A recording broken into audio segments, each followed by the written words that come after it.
Onto something a little more serious, though, and the trial of rapper Sean Diddy Combs that has started. It has revealed some horrific details of alleged abuse. Now, this situation, I have a feeling, is going to go from bad to worse. But what has recently been revealed in the testimony?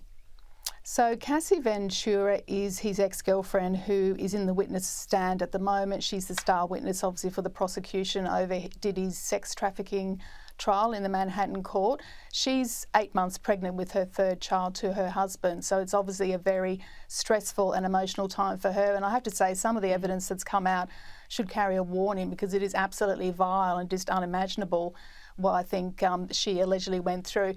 And what she said most recently is that she alleges that Diddy stomped on her head and punched her and would fly into these sort of terrible rages if she made the wrong face or sort of looked the wrong way. So the micromanaging of her behaviour was such an extent, she says, that he would lash out if something wasn't to his liking. So it's a very, very upsetting court case, I think, and obviously very triggering, I think, for a lot of people to listen to this type of evidence and the allegations that Cassie's putting forward.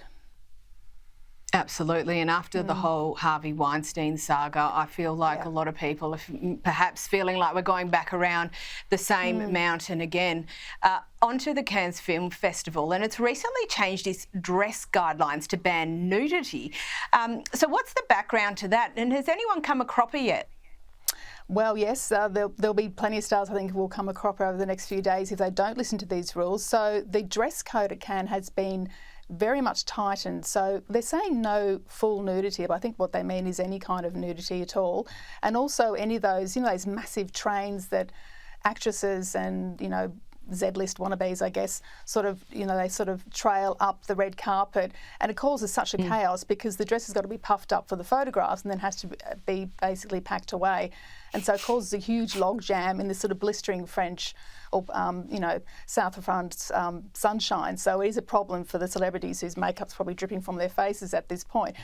But it's also an issue when you're in the aisles inside the actual theatre, because nobody can move because the dresses are blocking everyone's access point as well. So Halle Berry has come a cropper because she had a dress in mind which had one of these massive trains on it, and she said, well, I had to pick something else. So she was photographed yesterday in quite a nice demure, I was pleased to see, sort of black and white striped halter neck number, which was a bit of a contrast to what she wore to the Met Gala in New York recently, which I thought looked like she was wearing gaffer tape. I thought it was absolutely horrific. And she's a very attractive woman, and I don't feel needs to sort of dress in, like something out of Cher in the 1980s. But she's obviously taken the memo. She will stick to the rule because she's on the jury, of course.